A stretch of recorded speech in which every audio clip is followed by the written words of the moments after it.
Just after half-time.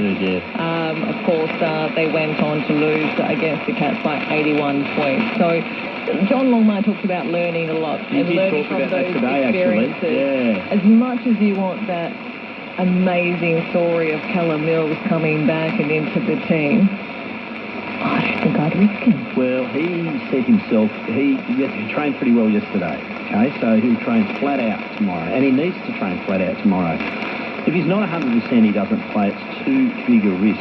I think it's the ultimate sacrifice and selfless act for the team player to actually put his hand up.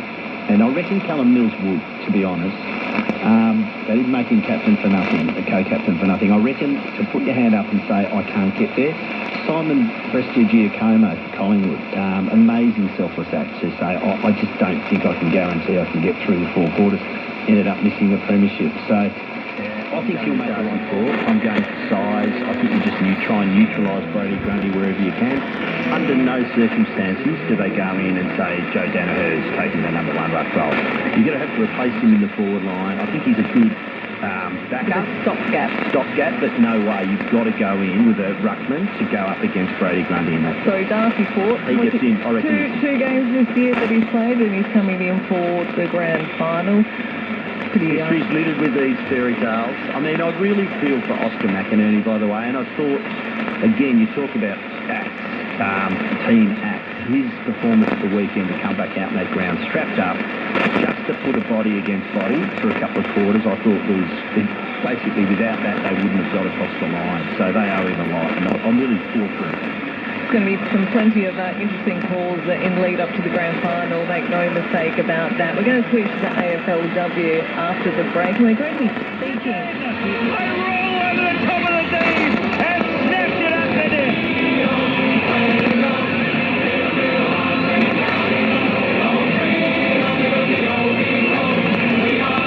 Music comes into your life when you need it. It's so powerful. I bet you'd love to know what 5 songs have shaped the life of Neil Finn. Wait for it. Hi, Zan Rowe here, back with a new series of Take 5 on ABC TV, with extraordinary people sharing the soundtracks to their lives. This is therapy, you realise that, don't you? Right. Catch Take 5 with me, Zan Rowe. It's even better than I remember. Tuesday, October 1st on ABC TV, or stream the whole series on ABC iView.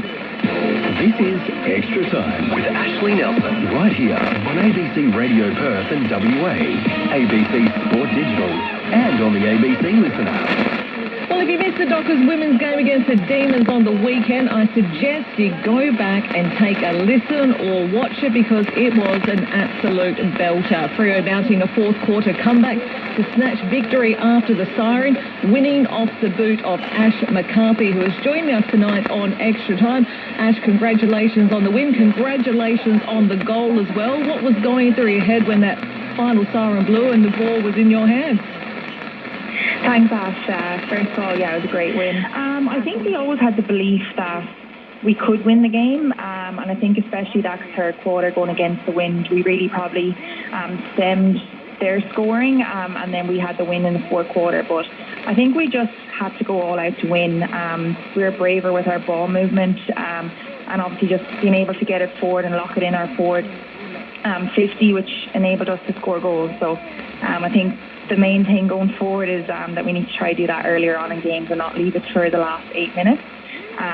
But yeah, as I said, it does bring us a lot of belief, and when we do start playing on our terms, that we can beat teams, and Melbourne are a good side. So yeah, it was just a really good win.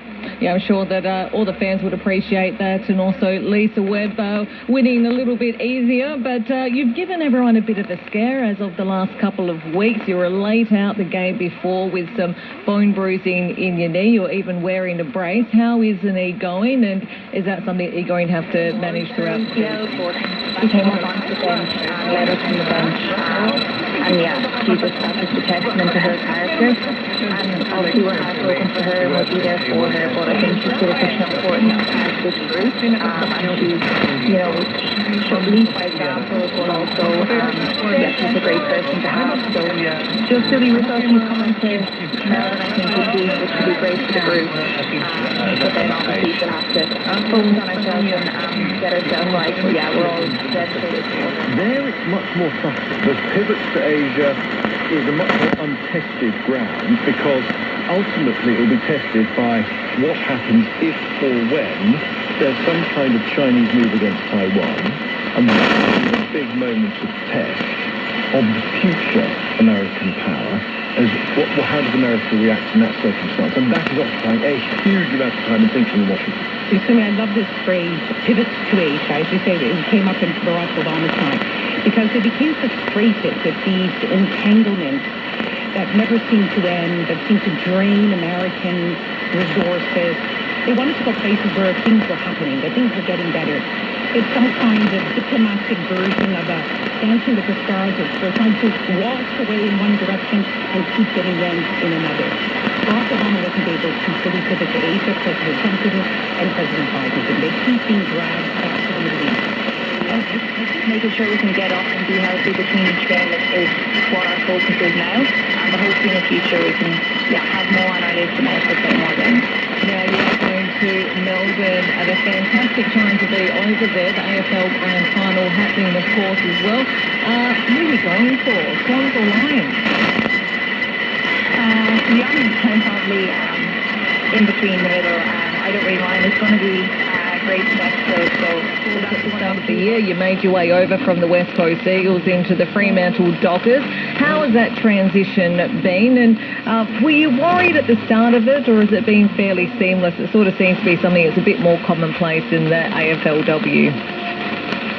Yeah, to be honest, since I've actually made the move in the trade, gone through, it's been a pretty seamless transition, and I feel like I've been here for years. I suppose the big off season that we had and the academy block that we had, I could build those. The solar on the roof, installing a 16-kilowatt battery. So I charge the batteries using off-peak and then sell the stored power at a premium rate in the morning, then recharge the batteries during the day. So yes, the battery technology can absolutely do that. You buy a good battery, and there are services available, electricity retailers that will offer you that service where you can kind of play the electricity market, buy it cheap, sell it high. Yeah. Okay, interesting. Can we talk about EVs for a bit? And the retailers that will guarantee that you don't pay more than 8 cents per watt hour to charge your car. So there's that option as well. But yeah, don't even try and charge your EV with your home battery would be my advice. You need that energy to get you home through that evening peak. Okay, all right, thank you. Alan from Cornwall. G'day, Alan.